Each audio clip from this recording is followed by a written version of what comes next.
का बहुत बहुत स्वागत है मेरे साथ। और अगर आपने अभी तक चैनल को सब्सक्राइब नहीं किया है तो जल्दी से चैनल को सब्सक्राइब कर लो।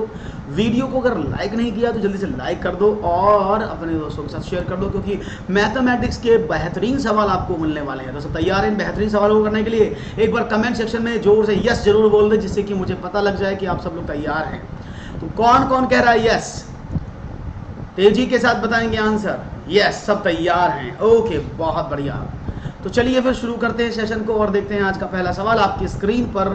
ये रहा 5/12, 7/13, 4/7, 4/15 और 9/14 भिन्नों में तीसरी सबसे बड़ी भिन्न कौन सी है?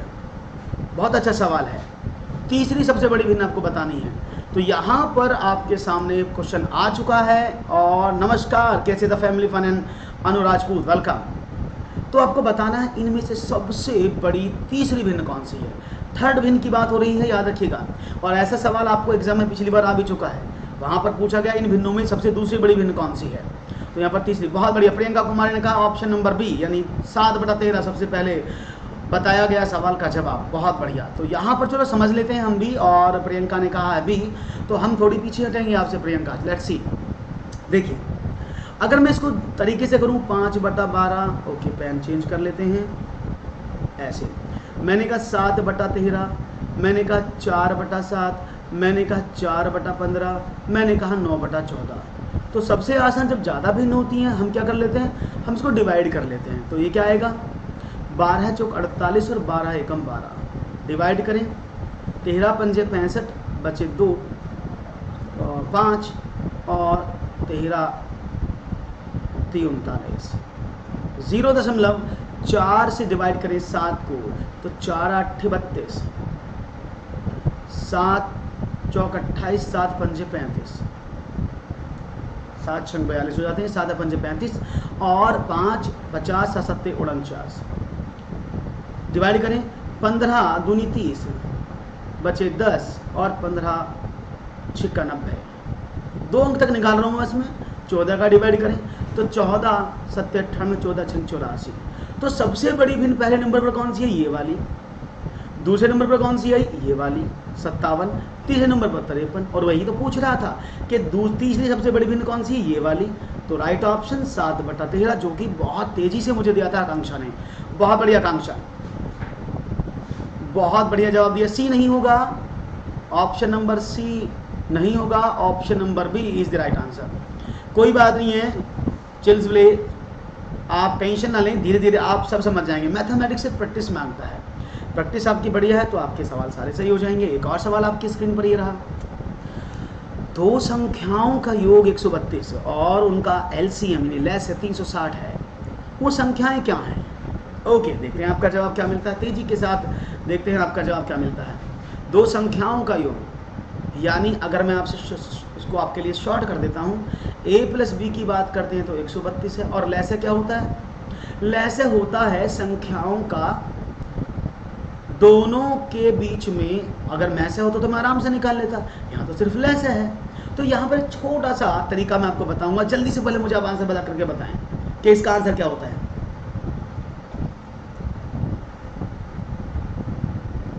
हाँ प्रियंका, सॉरी प्रियंका, आपने भी दिया था। प्रियंका, मैं आपका नाम पूरा बोलना भूल गया। सबसे पहले आप ही ने आंसर दिया था, तो जवाब आपके सामने है। अब यहाँ पर आपको थोड़ा सा कठिनाई का स्तर सामने आएगा, क्योंकि आप इसको दो तरीके से सवाल को कर सकते हैं। अगर मैं इसको बेसिक तरीके से बताऊं तो it will take too much problem. उसने बोला है दो संख्याओं का टोटल 132 है, तो हम बाई ऑप्शन करें। पहले बाई ऑप्शन बता देते हैं। देखो 7 और 6 13, 134, 132, 142, 138। तो सवाल तो आपका ही हो जाएगा।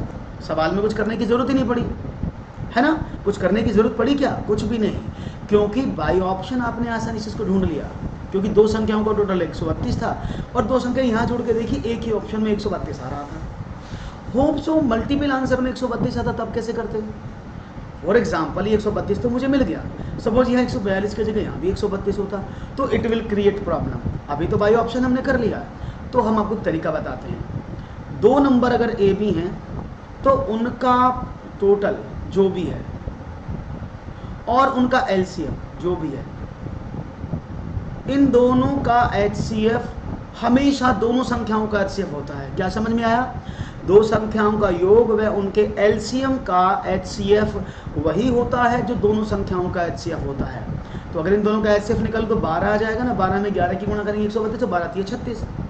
तो यानी अब सवाल क्या समझ में आया?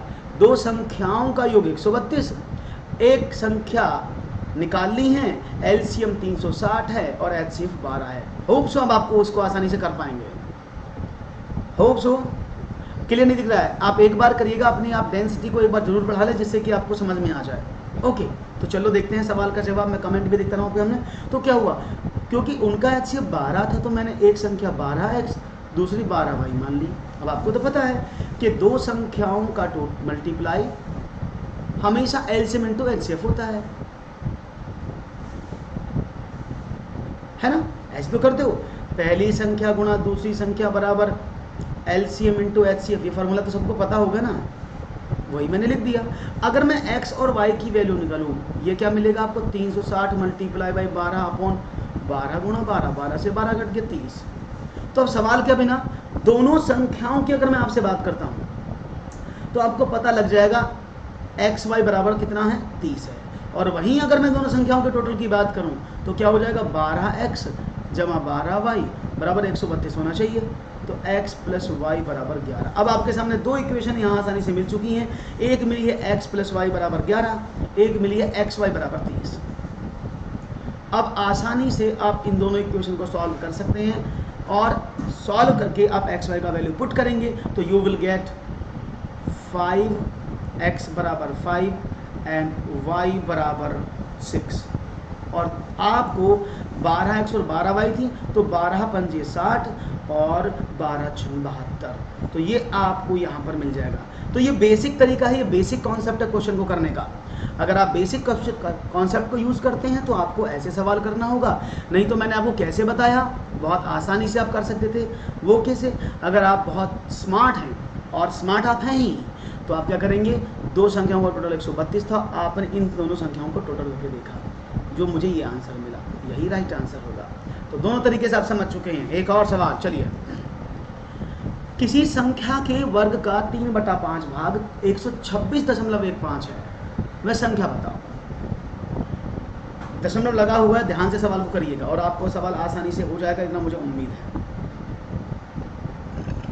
किसी संख्या के वर्ग का 3/5 यानी 3/5 of A square of A number is 126.15। Find the number. तो देखते हैं आपका जवाब मुझे क्या मिलता है। बहुत ही सिंपल सवाल है। देखता हूँ कौन कौन मेरा साथी है जो। गुड आफ्टरनून कमल राज, कैसे हैं आप? देखता हूँ तेजी से इस क्वेश्चन को कौन कौन करते हैं आप में से। तो यहाँ पर इंतजार है आप लोगों का। नमस्कार आस्था, कैसी हैं आप? तो जवाब, सवाल बहुत बढ़िया है। मैथमेटिक्स में अच्छे क्वेश्चंस का कलेक्शन किया जा रहा है इस बार आप लोगों के लिए। जवाब देना है आपको। तो देखो मैं आपको थोड़ा इजी कर देता हूँ, जल्दी से फिर करिएगा आप। उसने बोला किसी संख्या के वर्ग, तो मैंने संख्या x मानी, तो x के वर्ग का 3/5 किसके बराबर है? 126.15 के। और अगर मैं x स्क्वायर का वैल्यू निकालूं तो क्या हो जाएगा? आपने कहा 126.5 गुणा 5/3, यही तो हो जाएगा। इतना ही तो करोगे।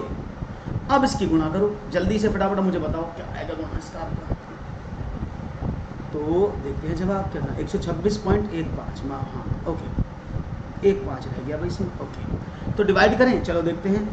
आपने देखा 3 से कटेगा, 5 और 6 6 12 और 2 14 15, 3 से कट जाएगा। 3 से कितना काटें?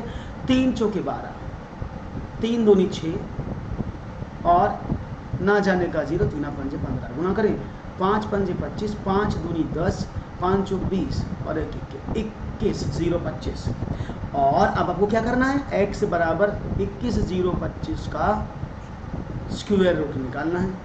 अब स्क्वायर रूट निकालने के भी तरीके दो हैं। 21 0 25 21। तो आपको स्क्वायर रूट देखो अब कैसे करते हैं हम।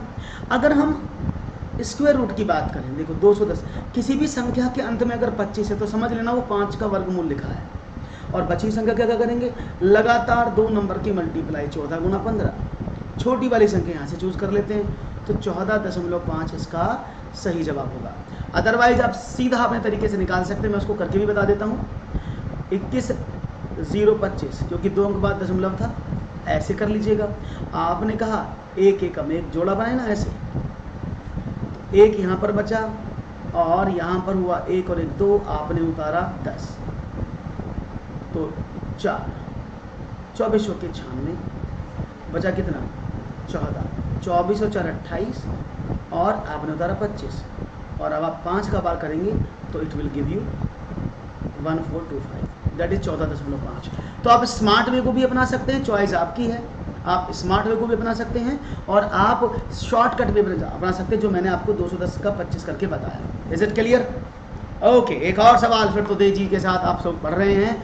हाँ, सवाल हो चुके हैं 3, एक और सवाल आपकी स्क्रीन पर आ रहा, देखते हैं इसका जवाब क्या मिलेगा आपकी तरफ से। ओके, ओहो, ये तो बहुत ही बड़ा सवाल दे दिया मैंने। किस किस को आता है करणी और घातांक? किस किस को आता है करणी और घातांक, मुझे जरा बताएंगे एक बार। 2 + √3/2 - √3 प्लस 2 - √3/2 प्लस √3 प्लस √3 प्लस 1/√3 - 1। एक सवाल आपको मिलता है पेपर 2 में ज़रूर, पेपर 1 में भी आ जाता है रेट में।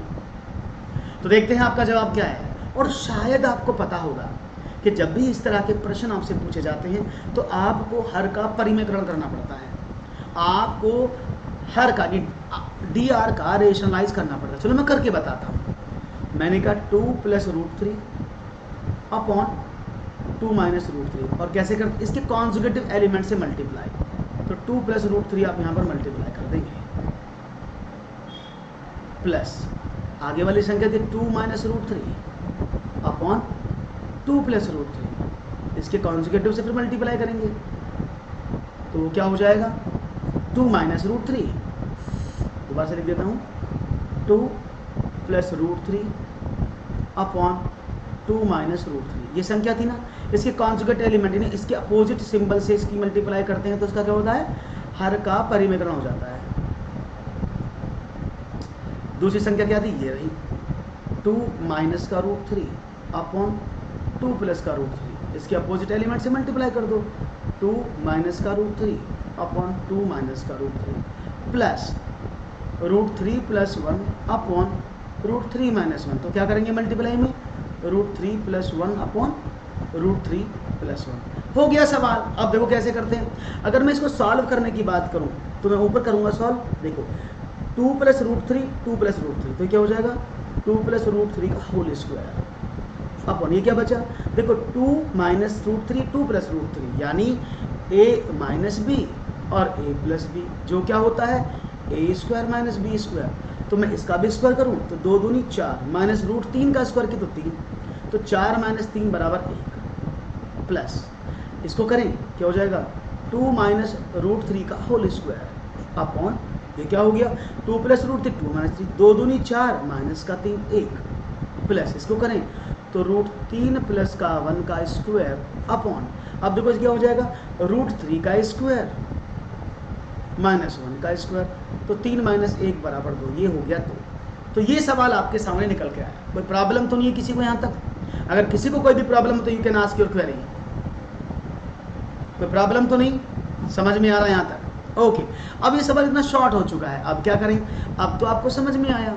अगर मैं आपसे एक बात बोलूँ कि भाई a + b का whole square minus plus a - b का होल स्क्वायर, वो क्या होता है, आप कहेंगे सर a² + b² + 2ab और -2b से घट जाएगा तो 2 × a² + b² बचेगा। मैं इसको ऐसे लिख देता हूँ यहाँ पर, क्या बचेगा 2 × a² मीन्स 4 प्लस b² मतलब 3 प्लस का √3 का स्क्वायर 3 प्लस का 1 प्लस का 2√3 अपॉन 2। आप देखो क्या हो गया, ये हो गया 2 और 1 3 4, 2 से डिवाइड कर दूं तो 2 बच गया, तो क्या बचा 4 और 3 7 2 14 और ये कट गया यहाँ से 16 + √3 इज द राइट आंसर। कोई प्रॉब्लम, सवाल थोड़ा सा बड़ा था लेकिन अगर आपको करना इसको आता है तो you can easily understand the question. Muskan very good. 14-15 कहाँ से ले लिए? 14-15 मैंने कहाँ से लिए? पीछे वाले क्वेश्चन की बात कर रहे हैं क्या? अच्छा 14-15 कहाँ से ले लिए? हाँ अच्छा उसकी बात कर रहे हैं। तो ये क्वेश्चन से तो नहीं है सारे सब कुछ। तो सवाल समझ में आया? कोई प्रॉब्लम तो नहीं किसी को? भाई हो तो मुझे बता दे। 16 plus root 3 is the right answer. अगर आपको फॉर्मूला यूज करना सही से आता है, you will get the correct answer. Okay, कोई सवाल आपको समझ नहीं आता है खुशबू, तो मुझे जरूर बताइएगा। एक और सवाल आपके स्क्रीन पर रखता हूँ तेजी के साथ, क्योंकि क्वेश्चन 30 है और 30 के 30 क्वेश्चन को हमें समझना है। चलिए, एक भिन्न के अंश तथा हर दोनों में एक जोड़ने पर 1/4 हो जाता है। यदि अंश तथा हर दोनों में 2 जोड़ा जाए तो भिन्न 1/3 हो जाती है। तो भिन्न के अंश तथा हर का योग बताओ। भाई सवाल अच्छा है। देखो, ऐसे सवालों में अगर मुझे भिन्न देता ना तो मैं आसानी से कर लेता। अगर भिन्न देता तो मैं आराम से ऑप्शन से निकाल देता, लेकिन यहाँ तो ऑप्शन को कोई चक्कर ही नहीं है। यहाँ तो क्वेश्चन उसने सम का पूछा है, तो कैसे करें, कैसे समझे सवाल को? तो लफड़ा हो सकता है, प्रॉब्लम हो सकती है, और ये सवाल कैसे करेंगे? ओके, सवाल थोड़े थोड़े से बड़े हैं, तो क्योंकि अब बच्चे वाले सवाल बहुत सारे कर चुके हैं, अब थोड़े से आपको हाई लेवल सवाल दिए जाए ना। चलो देखते हैं सवाल क्या है। मैंने माना संख्या का अंश x और हर y है, nr(x) dr(y). उसने कहा अगर इसमें मैं 1 जोड़ दूं तो मेरी संख्या 1/4 हो जाती है। अगर मैं x अपॉन y दोनों में 2 जोड़ दूं तो संख्या 1/3 हो जाती है। तो मैं इसकी क्रॉस मल्टीप्लाई कर रहा हूँ तो क्या होगा? 4x + 4 is equal to y + 1 is equal to 4x - y is equal to -3। इसको करें तो 3x + 6 is equal to y + 2। ये क्या हो जाएगा? 3x - y is equal to -4। Equation number 1, equation number 2, दोनों को घटा दो। अगर दोनों को सब्ट्रैक्ट करता हूँ तो क्या हो जाएगा? ये भी माइनस, ये प्लस, ये माइनस प्लस, तो इससे ये कट गया। क्या बचा? 4x में से 3x गए तो x is equal two plus के 4 में से -3 गए तो 1। x बराबर 1 आपको मिल गया। x का वैल्यू मैंने पुट कर दिया यहाँ पर इस इक्वेशन में, तो क्या हो जाएगा? 4x - y is equal to -3।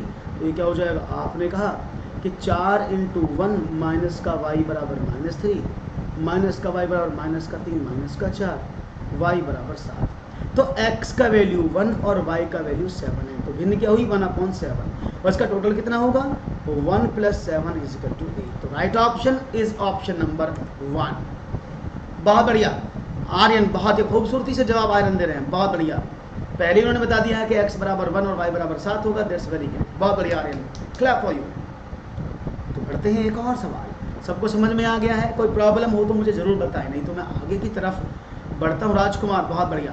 तो आगे की तरफ बढ़ते हैं और एक और सवाल आपके लिए मैं ढूंढता हूँ। ये रहा आपके सामने, दीजिएगा जवाब। 4 × 3 divide by 4 bracket 4 × 3 divide by 3 × 3 और सारे ब्रैकेट क्लोज। इनमें से इसका मान क्या होगा ये आपको बताना है। तो मैं देखूंगा आपका जवाब क्या मिलता है यहाँ पर। Let's see what will be your right answer. Simple सवाल है, देखूंगा कौन कौन है जो सिंपलीफिकेशन के क्वेश्चन को आसानी से कर देगा। सिंपलीफिकेशन का सवाल आपके लिए है और जवाब देना है आपको तेजी से। ओके, तो चलो देख लेते हैं आपका जवाब क्या मिलता है मुझे, और सवाल को समझते हैं तेजी के साथ। क्या देते हैं आप जवाब? ओके, सब शांति पूर्वक सोच रहे हैं। सोचो सोचो तब जवाब दो। चलो मैं बता देता हूँ उसका जवाब कैसे निकालेंगे। देखो, हम ब्रैकेट को सॉल्व करते हैं। मैं यही कर देता हूँ। 3 × 3 9।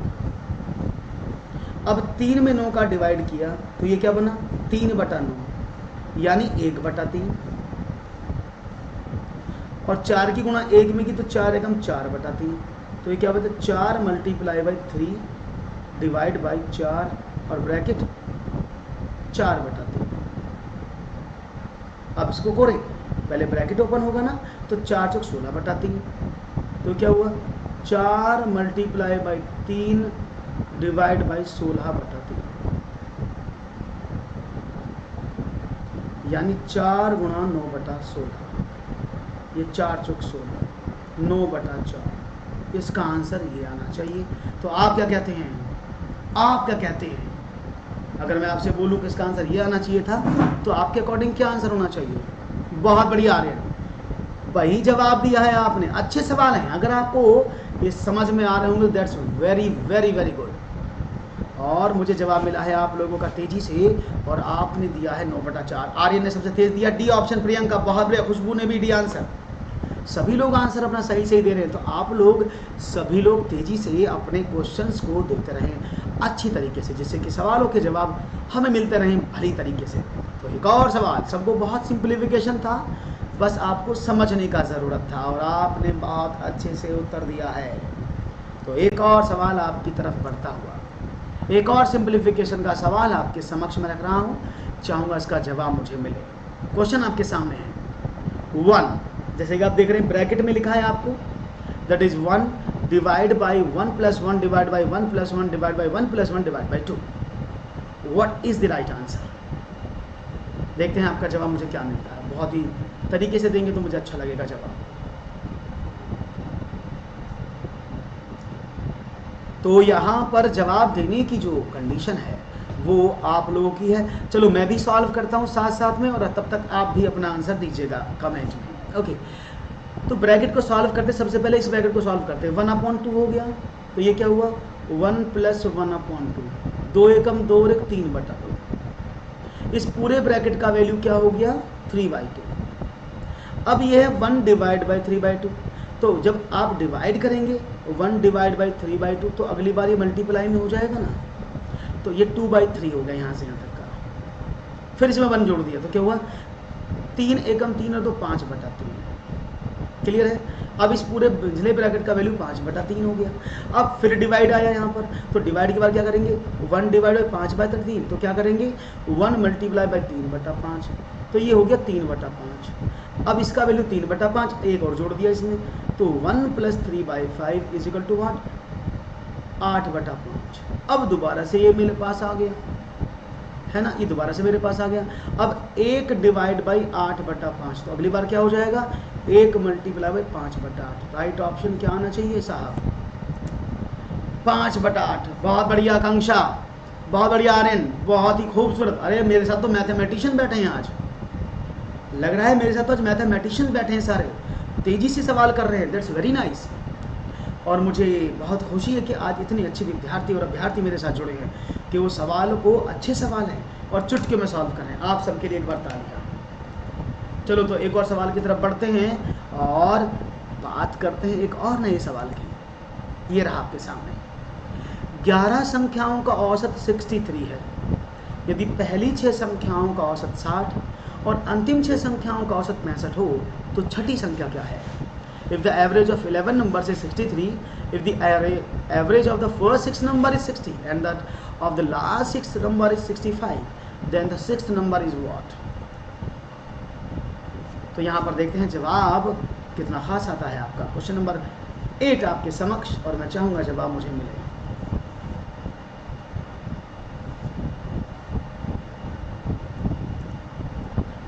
तो बहुत ही सिंपल सवाल है और आप लोग करेंगे बिल्कुल। 11 संख्याएं मैं आपको एक बार बता देता हूँ। फॉर एग्जाम्पल ये 11 संख्याएं हैं ABCDEFGHI J और K, ये 11 संख्याएं हैं। उसने बोला है पहली 6 संख्याएं ये वाली, इनका एवरेज, अंतिम 3 संख्याएं 6 संख्या इनका एवरेज वो दिया है आपको, और टोटल का भी दिया है। तो ये F 2 बार इसमें इंक्लूड हुआ है। तो बस आप समझ गए होंगे सवाल। और तेजी से जवाब मिला है 57, तेजी से दिया है। चलो देख लेते कैसे हुआ। देखो, अगर मैं 11 संख्याओं का औसत 63 है तो टोटल कितना होगा आप सभी जानते हैं। एवरेज इज इक्वल टू क्या होता है टोटल अपॉन नंबर, या आप कह सकते हैं total is equal to what, आपने कहा एवरेज मल्टीप्लाई बाई नंबर। बस मैंने वही कर दिया है। और 11 संख्याओं का औसत 63 था, टोटल कितना हुआ आपने कहा 11 × 63 कितना हो गया 693। ये टोटल 11 संख्याओं को आया। 6 संख्याओं का एवरेज कितना था पहली वाली, उसने कहा 60, तो कितना हुआ इसका टोटल 60 मल्टीप्लाई बाई 6 360। और अंतिम 6 संख्याओं का औसत कितना था 65, टोटल कितना हुआ 6 × 65, तो 6 × 5 = 36 और 3 390। तो यानी 11 संख्याओं का टोटल ये है, और 6 और 6 12 संख्याओं का टोटल कितना हुआ? 0, 5 और 750। अब आपको बताना है कि भाई 12 संख्याओं का टोटल 750, 11 संख्याओं का टोटल 693, तो एक संख्या निकल सकती है जो कि आपके सामने है। आसान था? नहीं प्रियंका, इस बार अफसोस आपका जवाब गलत हुआ है। B is not the right answer. Right answer होगा ऑप्शन नंबर ए 57। हाँ बिल्कुल सही कहा आर्यन आपने, बहुत ही बढ़िया से आपने उत्तर दिया है, दैट्स वेरी नाइस। अच्छा खूबसूरत सवाल और खूबसूरत सा जवाब आपने दिया।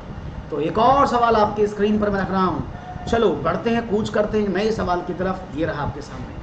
ओह बहुत ही खूबसूरत सवाल है, इसको जो करेगा वो मेरी इनाम पाएगा, वाह वाह की जाएगी उसके साथ। बड़ा सवाल है, और ऐसा सवाल अगर आपको आ जाए तो आप कैसे करेंगे?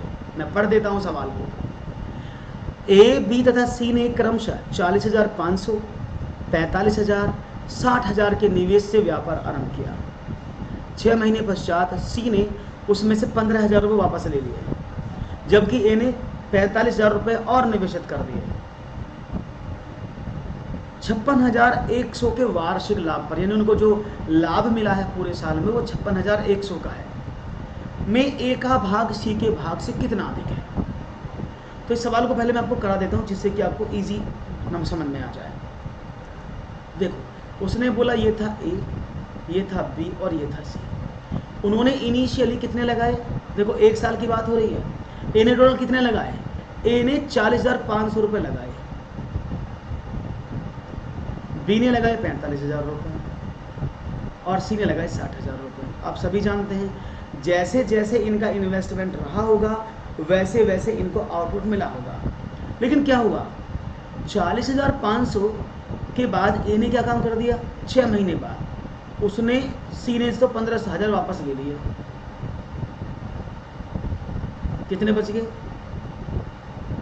45,000 रुपये बच गए उसके 6 महीने बाद, और ए ने 45,000 रुपये और लगा दिए 6 महीने बाद। तो मैं क्या समझूं, अगर मैं इनके पूरे साल की कैलकुलेशन करूं तो उसका 6 महीना तो ये भी ऐसा रहा है जी। अगर मैं 40,500 रुपये की बात करूं तो वो कितने दिन रहा? आपने कहा सर ये तो बड़ा आसान है भाई, 6 महीने तो ये रहा, और इन दोनों को टोटल करें तो कितना हुआ? आपने कहा 80, 5, 55, ये रहा 6 महीने के लिए, क्योंकि पहले 6 महीने उसने इतना लगाया, क्योंकि पूरे साल की बात हो रही है, ब्याज पूरे साल का, याद रखिएगा ब्याज पूरे साल का है जो उसका फायदा मिल रहा है। तो पहले 6 महीने ये पैसा रहे उसके, जब उसने 6 महीने बाद ये इन्वेस्ट कर दिए तो टोटल अमाउंट 6 महीने उसका ये चला। बी ने कुछ नहीं किया, बी का पूरा जो पैसा रहा वो 12 महीने का यही रहा, उसने 12 महीने यही पैसा चलाया। वहीं सी ने 6 महीने का पैसा ये चलाया 60,000 रुपये, और आगे 6 महीने उसने कितना चलाया? क्योंकि 15,000 निकाल लिया तो अगले 6 महीने उसने ये चलाया। तो अगर मैं आपसे बात करूं इस सवाल को लेकर के तो मैं कह सकता हूं कि इनका अनुपात कैसे निकलेगा? मैंने कहा ए के लिए करें 40,500 रुपये 6 महीना प्लस 85,500 रुपये भी 6 महीना, इसका अनुपात तो ये रहा था अमाउंट का जो मिला है। दूसरे वाले का क्या रहा? 45,000 रुपीज़ 12 महीना, और सी का अनुपात कितना रहा? 60,000 रुपये 6 महीना और 45,000 रुपीज़ 6 महीना। तो ये इनके रेशो का कैलकुलेशन हुआ, जो किसके बराबर था आपने भी बताया, वो हम बाद में बांट लेंगे। क्लियर है? अब मैं क्या करूं, जब रेशो की बात करते हैं, रेशो में जो कॉमन चीज़ होती है वो निकल जाती है। जैसे मैं देखो 6 और 2 जीरो सब में, देखो 2 जीरो इसमें भी है, 2 जीरो इसमें भी है, 2 जीरो इसमें से काट दी, 2 जीरो इसमें से काट दी, सब में 2 जीरो थे। 6 इसमें भी था, 6 इसमें भी था, 12 में से 6 निकाला तो 2, 6 इसमें भी, 6 इसमें, क्या बचा? अब देखो यहाँ पर कितना बचा? 855, 405, तो कितना होगा? 1260 यहाँ पर हो गया। तो ए का रेशो है 1260, रेशो इसका कितना हुआ? 450 दूनी 900, इसका रेशो कितना हुआ? 600 और 450 1050, फिर जीरो कॉमन आ गई, हटा दी। तो एक्चुअली इनका रेशो कितना निकला? आपने कहा 126 रेशो 90 रेशो 105। आप चाहें तो इसको 3 से भी काट सकते हैं, 3 से काटेंगे तो कितना हो जाएगा?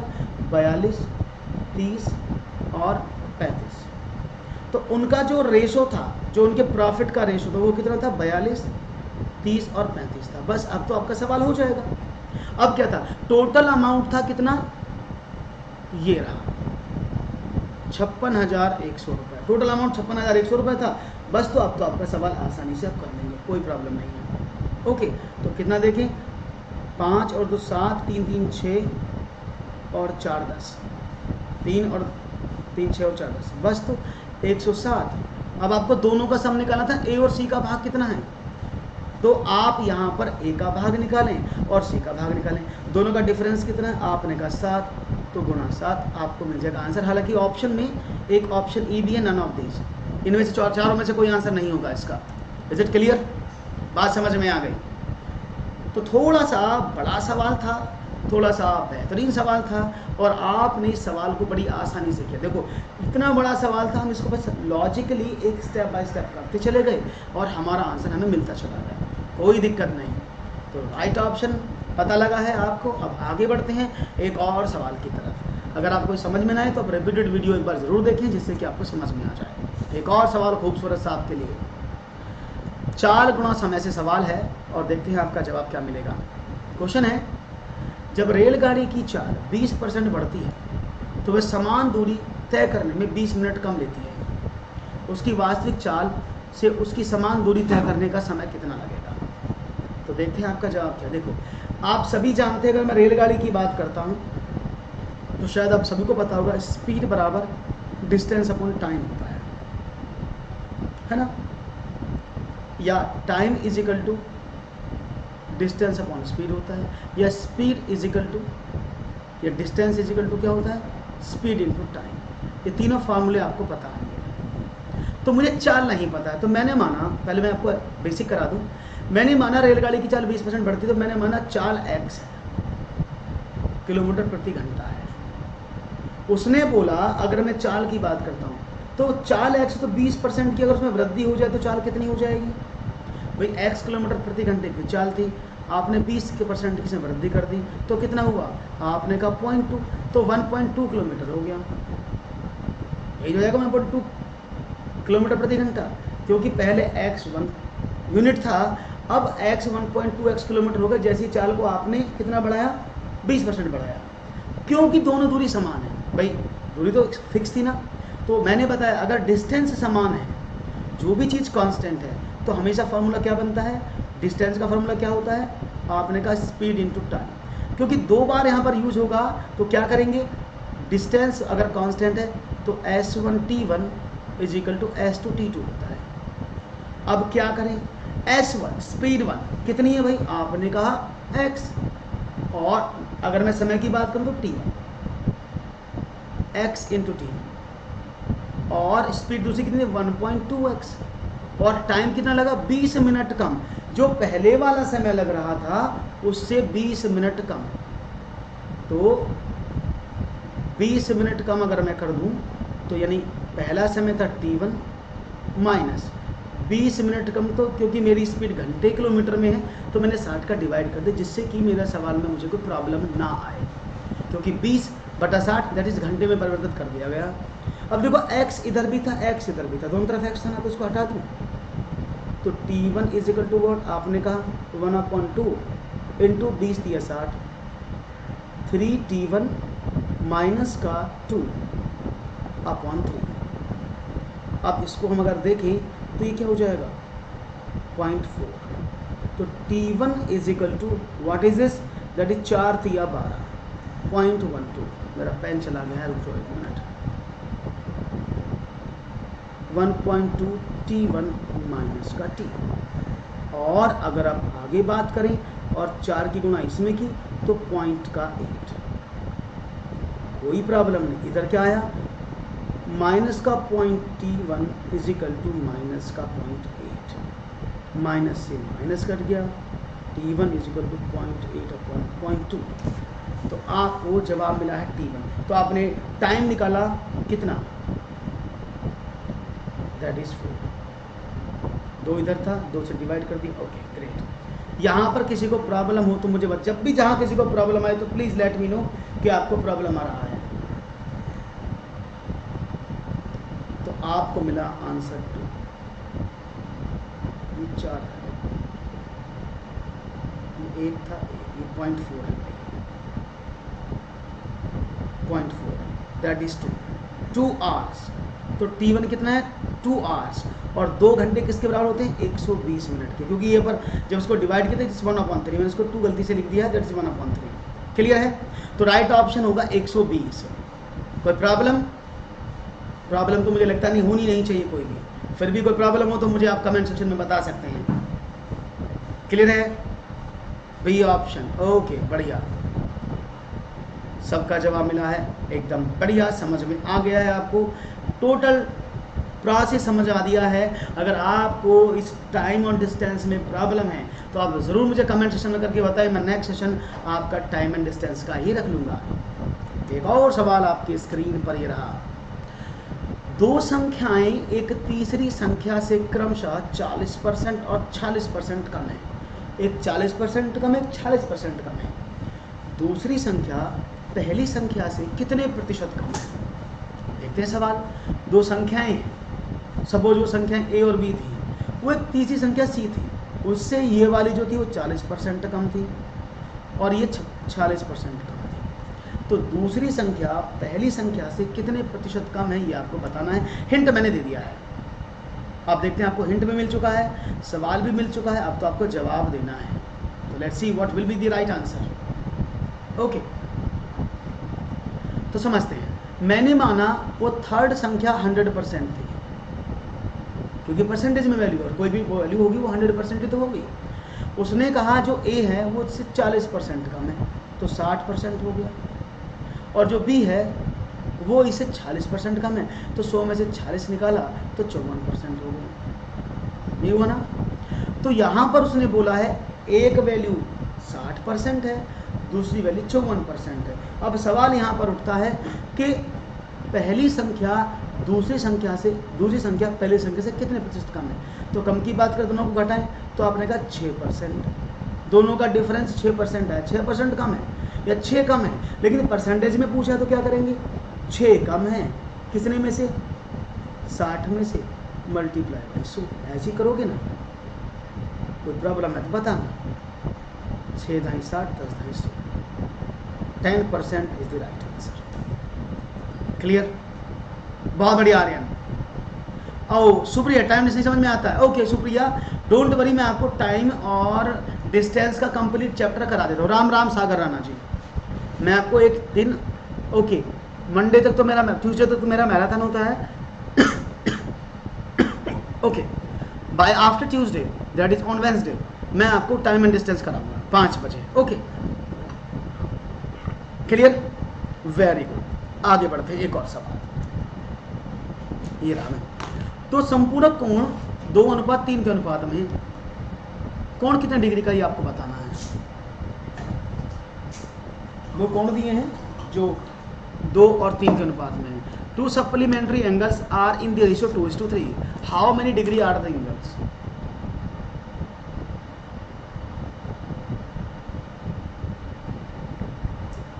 Yes,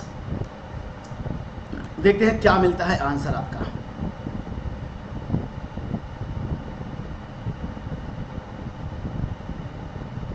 okay, let's see what will be your right answer. तो सबसे पहले आप जानो संपूरक कोण क्या होते हैं, सप्लीमेंट्री एंगल क्या होते हैं। तो अगर दो कोणों का टोटल 180 डिग्री के बराबर होता है तो उन कोणों को संपूरक, सप्लीमेंट्री या अनुपूरक कोण कहते हैं, इनको अनुपूरक भी बोलते हैं। और अगर दो कोणों का टोटल 90 डिग्री के बराबर होता है तो उन कोणों को हम कोटिपूरक,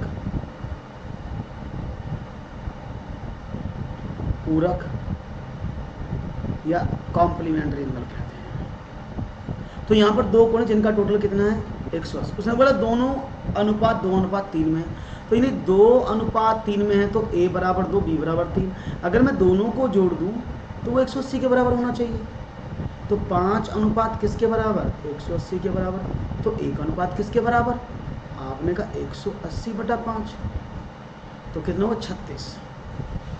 तो 36 डिग्री एक रेशो का वैल्यू है। तो 1 था 2 में, तो 36 में 2 की गुणा और 36 में 3 की गुणा, तो 36 दूनी 72 और 36 दिया 108। समझ में आ गया होगा कौन सा होगा जवाब? दे दिया है जवाब, बहुत बढ़िया। ना संपूरक, नो नो नो आर्यन, संपूरक का मतलब होता है दोनों का टोटल 180, ठीक है, और पूरक का मतलब होता है, हाँ क्लियर है, बहुत बढ़िया, समझ में आ गया है। खूबसूरती से आपके जवाब मिलते हैं तो एकदम तृप्त हो जाता है प्रश्न।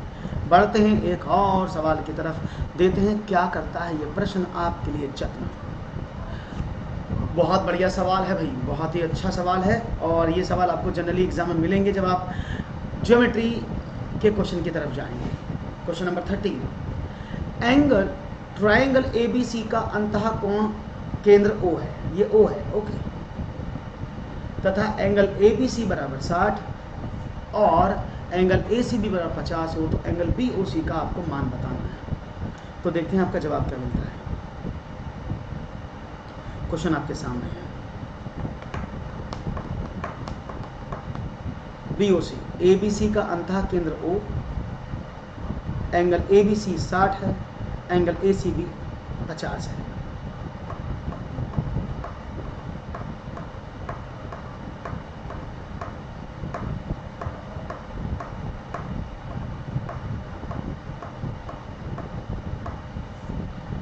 तो देखते हैं आपका जवाब क्या मिलता है। क्वेश्चन तो बहुत सारे हैं प्रियंका, क्वेश्चन तो बहुत सारे हैं, इस सेट में 30 क्वेश्चंस हैं प्रियंका जी, क्वेश्चन तो 30 हैं। आपके कमेंट एक्चुअली मुझे नीचे पढ़ने पड़ते हैं जब मैं स्टूडियो पर नहीं होता हूँ, तो इसलिए मुझे नीचे देखना पड़ता है बार बार इसकी वजह से, क्योंकि कमेंट आपके यहीं चलते हैं। तो देखते हैं आपका जवाब क्या मिलता है।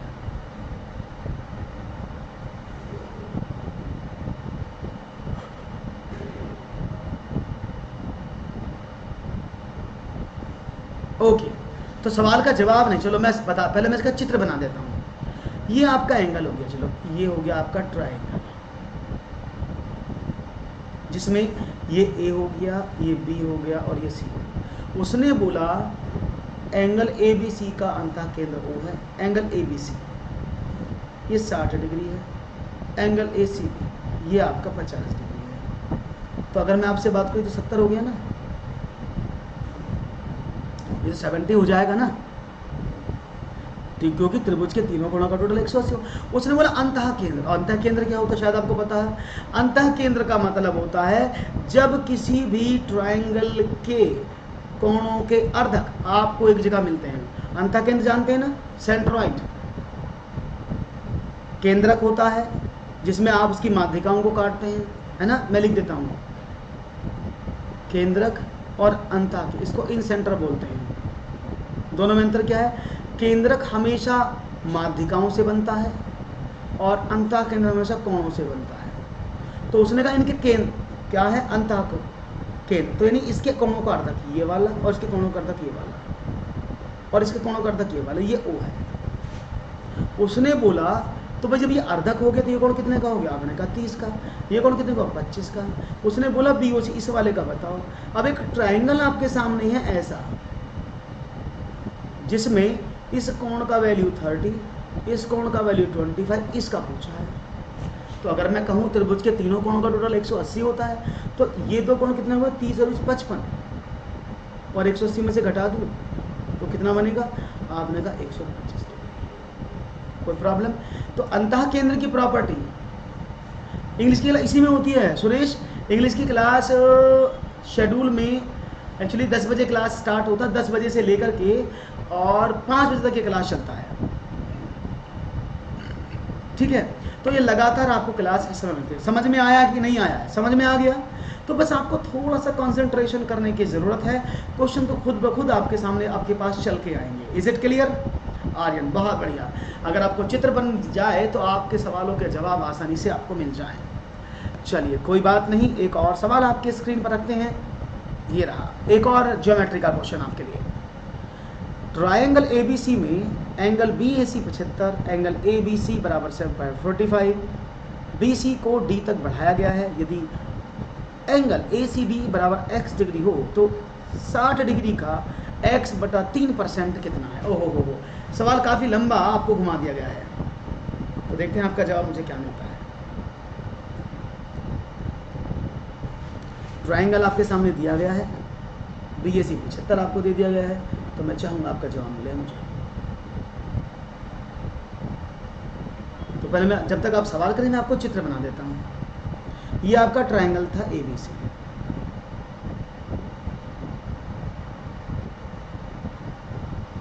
उसने क्या कहा, BAC में A कोण जो है 75 डिग्री का है, ABC ये कोण 45 डिग्री का है। उसने कहा BC को D तक बढ़ाया गया है, ओके बढ़ा दिया D तक। यदि ACD, अब देखो ACD कहाँ है, ACD ये जो कोण है ये x डिग्री है, तो आपको बताना है, तो x बटा 3, 60 डिग्री का x बटा 3% कितना होगा? ओहो, सवाल ने तो आपको परेशान कर दिया होगा। अब देखते हो सवाल, अगर आपने ट्रायंगल्स की प्रॉपर्टी पढ़ी है 15, तो यहाँ पर 15 मुझे आंसर मिला है, क्या बात है, बहुत तेजी से उत्तर मिला है मुझे 15, बहुत बढ़िया। ऑप्शन C आर्यन ने चूज किया है। और यहाँ पर और कोई दे रहा है क्वेश्चन का जवाब? और कोई नहीं। चलो समझते हैं आखिरकार ये सवाल कैसे हो सकता है इजीली। अब देखो, शायद आपको पता हो, दो तरीके की प्रॉपर्टी मैं आपको बताता हूँ कि त्रिभुज के दोनों अंतः कोणों का टोटल सम्मुख कोण के बाह्य कोण के योग के बराबर होता है। या आप ऐसे भी समझ सकते हैं कि अगर मैं इस वाले कोण को निकाल लूं तो त्रिभुज के तीनों अंतः कोणों का टोटल कितना होता है? 180। ये हो गया आपका कितना? 120। तो 60 डिग्री का ये कोण अंदर वाला हो गया, क्योंकि ये लीनियर पेयर है। ACD एक लीनियर पेयर है जहां पर 180 डिग्री का कोण बन रहा है।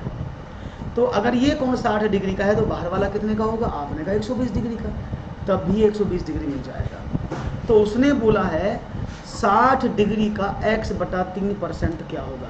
तो अगर मैं 60 डिग्री की बात करूं तो 60 डिग्री का x का मतलब कितना है? 120। 120 बटा 3 का परसेंट आपसे पूछा है, तो क्या करेंगे भाई? 3 इंटू 1/100। परसेंट का मतलब कितना होता है? 1/100। अब करें, देखो 0 से 0 आपने काट दिया, इससे ये आपने काट दिया, 3 दूनी 6, 12 दूनी 24। 24 डिग्री आंसर होना चाहिए। 15 नहीं होगा अनूप, आपने 15 कैसे कर दिया? जवाब तो 24 आना चाहिए, जवाब तो 24 आना चाहिए, आपने इसको 15 कैसे कर दिया? एक बार फिर से रीचेक करिएगा, समझ में आ गया होगा मैंने आपको कैसे बताया। ओके, तो आप इसको इजीली कर लेंगे। हाँ, अब की बार समझ में आया, 24, बहुत बढ़िया। तो 24 is the right answer. D option आपने मुझे दिया है, बहुत ही खूबसूरत जवाब। तो चलो फिर बढ़ते हैं एक और सवाल जो आपकी प्रतीक्षा में बैठा है बाहें फैलाए कि आप आएंगे उसके पास और उसे करके जाएंगे। तो चलिए देखते हैं एक और सवाल आपकी स्क्रीन पर। ये रहा, एक वृत्त की जीवा की लंबाई वृत्त की त्रिज्या के बराबर है। एक वृत्त की जीवा की लंबाई वृत्त की त्रिज्या के बराबर है। इस जीवा द्वारा वृत्त के दीर्घखंड में बनाया जाने वाला कोण कौन सा होगा? The length of A code of a circle is equal to the radius of a circle. The angle subtended by this code in major segment of the circle is what? तो आपको मेजर सेगमेंट बताना है, line segment नहीं, major segment की बात हम कर रहे हैं, तो मेजर साहब आपको बताने हैं। तो चलो सवाल को फिर से मैं आपके लिए आसान बना देता हूँ, और इस सवाल को आसान बनाने के साथ साथ मैं आपको क्या करता हूँ, मैं आपको इसका चित्र बना देता हूँ। ओके, उसने बोला ये है एक वृत्त, सर्कल। उसने कहा इस वृत्त की जीवा की लंबाई, ये जीवा हो गई फॉर एग्जांपल, तो जितनी लंबी उसकी जीवा है ना उतनी ही उसकी त्रिज्या है। तो अगर मैं रेडियस की बात करूँ, ये उसकी रेडियस है, इसको मैं ऐसे बना सकता हूँ। तो यानी ये भी आर है, ये भी आर है और ये भी आर है, तीनों बराबर है। उसने बोला इसके दीर्घखंड में, यानी इसके अगर सेंटर से देखा जाए, ये जो दीर्घखंड बना ये वाला, इसका वैल्यू आपसे पूछा गया है।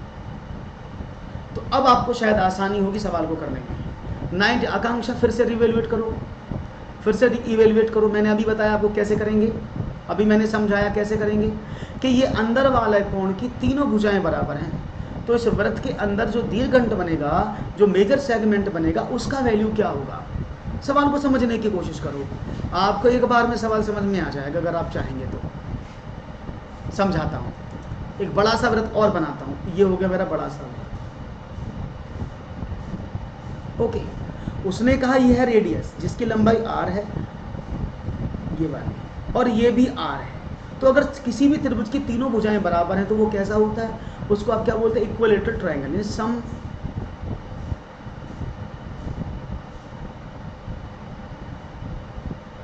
जिसकी सारी इक्विलेटरल, जिसकी सारी भुजाएं बराबर हैं, समबाहु।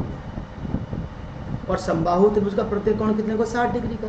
तो ये भी 60 डिग्री, ये भी 60 डिग्री और ये भी 60 डिग्री। अगर एक अंदर समबाहु त्रिभुज बना है और आप उसके दीर्घखंड की बात करते हैं तो दीर्घखंड में बना कोण हमेशा इस वाले कोण का कितना होता है, दैट इज हाफ होता है ना। फिर गलत कर रहे हैं, अगर ये कोण 60 डिग्री का आपके सामने बना हुआ है तो इसके दीर्घखंड में बनने वाला कोण तो उसका आधा ही होता है। ये इसका त्रिज्याखंड है, त्रिज्याखंड में बनने वाला कोण हमेशा दीर्घखंड के कोण का डबल होता है। अगर ये फॉर एग्जांपल ABC है और ये AOC है तो हमेशा याद रखना AOC हमेशा 2 into ABC होता है, या AOC/2 = ABC एंगल आएगा, याद रहेगा। तो अब कितने का हुआ, बहुत बढ़िया, 30 डिग्री। तो अगर ये कोण अंदर वाला 60 डिग्री का है तो उसका कोण उसका आधा यानी 30 डिग्री का होगा। और आपका जवाब एकदम सही जवाब है। अब आपने समझा है, तो आपको आज के क्वेश्चन कैसे लगे। मुझे उम्मीद है आज के क्वेश्चंस आपको बहुत अच्छे और पसंद आए होंगे, कोई प्रॉब्लम नहीं होगी। क्वेश्चन का लेवल थोड़ा सा अप था लेकिन आप लोगों ने बहुत अच्छे से पढ़ा, बहुत अच्छे से समझा। तो इसी सिलसिले को कल भी जारी रखेंगे और आपसे मिलेंगे, मुलाकात करेंगे कल दोबारा से। कल के सेशन में जो होगा कितने बजे, 4 बजे 4 बजे इस सेशन में कल दोबारा से आपको जो ज्वाइन करने का मौका मिलेगा। और तो दीजिएगा इजाज़त, अब मैं लेता हूँ आपसे अलविदा। होप सो सब लोग अच्छे होंगे, रहें स्वस्थ रहें और कल फिर 4 बजे आपसे हम आकर मुलाकात करें। तो दीजिएगा इजाज़त, बहुत बहुत धन्यवाद आप सभी का जुड़ने का, थैंक यू वेरी मच, शुक्रिया, नमस्कार, बाय बाय। और अगर चैनल को अभी तक सब्सक्राइब नहीं किया है तो जल्दी से सब्सक्राइब कर दो, वीडियो को लाइक करके और आगे भी शेयर करो जिससे कि और लोगों के साथ भी ये वीडियो शेयर हो जाए। बहुत बहुत शुक्रिया, नमस्कार, जय हिंद, जय Bharat, thank you very much.